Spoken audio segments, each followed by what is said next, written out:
It is so good to see you. Good morning, good afternoon, or good night, depending on when you're watching this. I hope you're having a great day or had a good day. This morning I had a conference call. I actually thought it was at 9 o'clock, but it was at 10 o'clock. So I had to think about, well, okay, how do I rearrange my schedule? Sometimes my schedule feels like Jenga. If one thing moves, it's like everything else moves. So I was trying to figure out how do I make this work? Basically what I needed to do was adjust. Don't be afraid of adjusting. Don't be afraid of making those type of decisions that you need to, so that you can maintain or decrease your stress levels. Otherwise, if you're trying to just jam-pack everything in, then your whole day is filled with your adrenaline, and that's not good for your health. Along with making adjustments is this one word that we hope other people would have when we need it, and it's the word flexible. I need to be flexible with my time, my schedule. I need to be flexible with the people that surround me, with their time and their schedule, because sometimes things may not work out according to your schedule, your time. Maybe someone calls in sick, maybe they had a meeting with you, and you got to be flexible, and then you have to make adjustments, and so do they. Sometimes you may feel like, well, I've been making adjustments, I've been flexible, but this person just continues to take advantage. That's another talk that you would have to have with the person. I'm trying to find out what works for me in this season, because my schedule is all over the place right now. In the beginning of this year, I made it a point to, as much as possible, utilize everything that I have as far as my abilities, my talents, or whatever creativity I have. I'm gonna try my very best to release as much of that as I can through various ways. The more creativity I express, the more creative I become. I think it's a result of the way our brain works. We have neurons, right? We're born with 100 billion neurons. Over time, neurons can die, but new neurons can be built. As creativity is being generated, and as we're doing our very best to be more creative, our brain starts to develop new neurons for this new way of creativity. And those new neurons do not have an old pattern. If we're doing the same thing over and over, we actually slip into neutral mode. Our brain goes to sleep.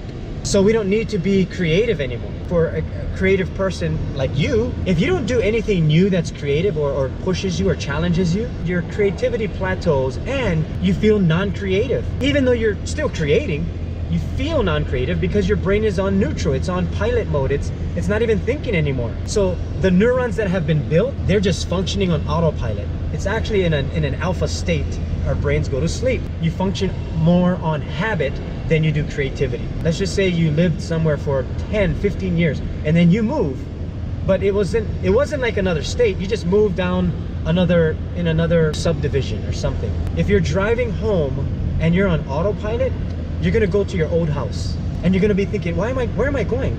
Because you're on autopilot. Your brain was actually in that sleep mode, and it went on habit. So you didn't have to think.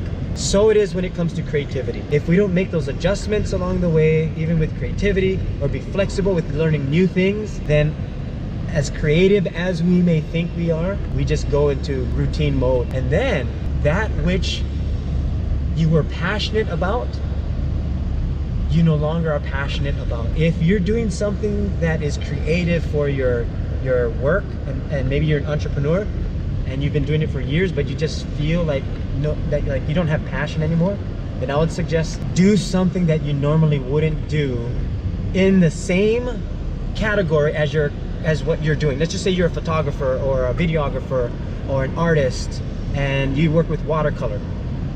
Then work with acrylics, work with clay, but you're still within the realm of art. Let's just say you're a photographer and you use some type of DSLR. Buy a disposable camera and take pictures with that, and then go develop the film. Yeah, do the old way of doing it. Change it up a little bit so that your brain has to build new neurons. If you are a videographer and you love drone footage and you love that cinematic feel to it, change it up. Film for action intensity. Or vlog or something. Do something that's different, that pushes you to have to learn how to do something different. Let's just say you use Photoshop or Illustrator. Get a sketchbook and start drawing things out. because it'll push you to learn new things. And I tell you, your brain will start to think in amazing ways because it'll get you outside of what we call our comfort zone. Tonight I'm going to be doing a video class. I'm going to be teaching a video class, and part of the reason why I wanted to do that is to help other people if they have a passion for video editing. There may be some of them in the class that know more than me. Great, I can learn from them.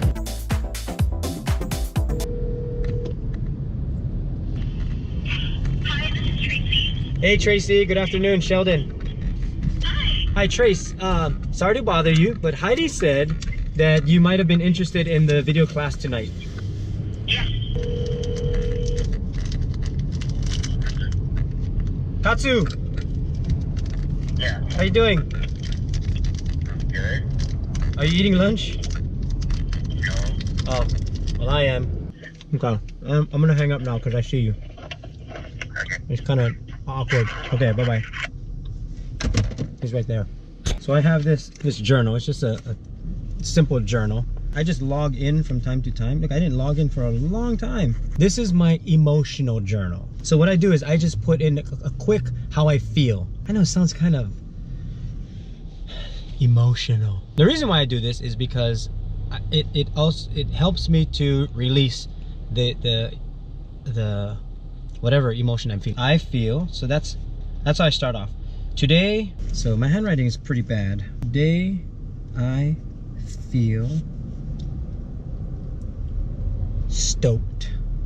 Stoked and momentous. The reason why I say momentous, it's actually like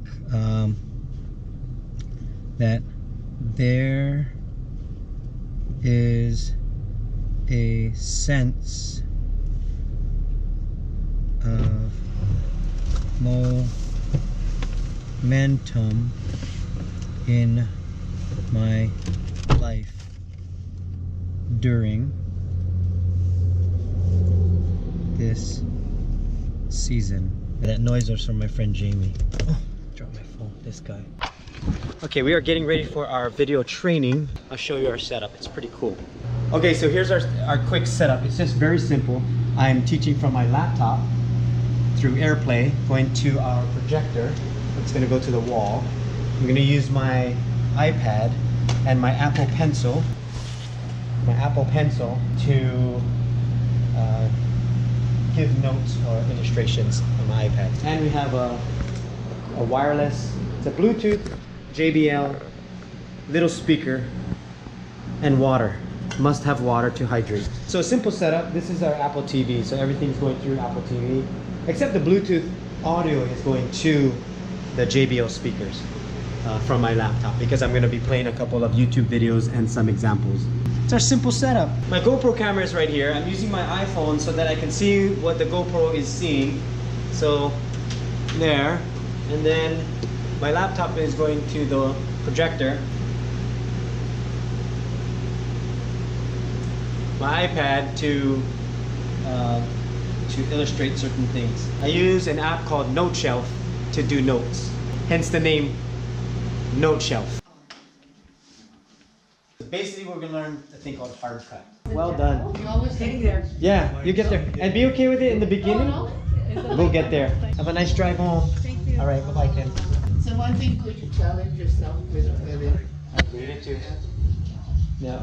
In fact, today's vlog is about flexibility and making adjustments. So the video training class went well. I'm sure I could have done a lot better. However, I'm satisfied with what we went through, and then the people that were there, fabulous. And I'm just grateful that we can learn together and create together. A great group of people. Remember to keep encouraging one another, stay motivated, keep learning, and always stay creative.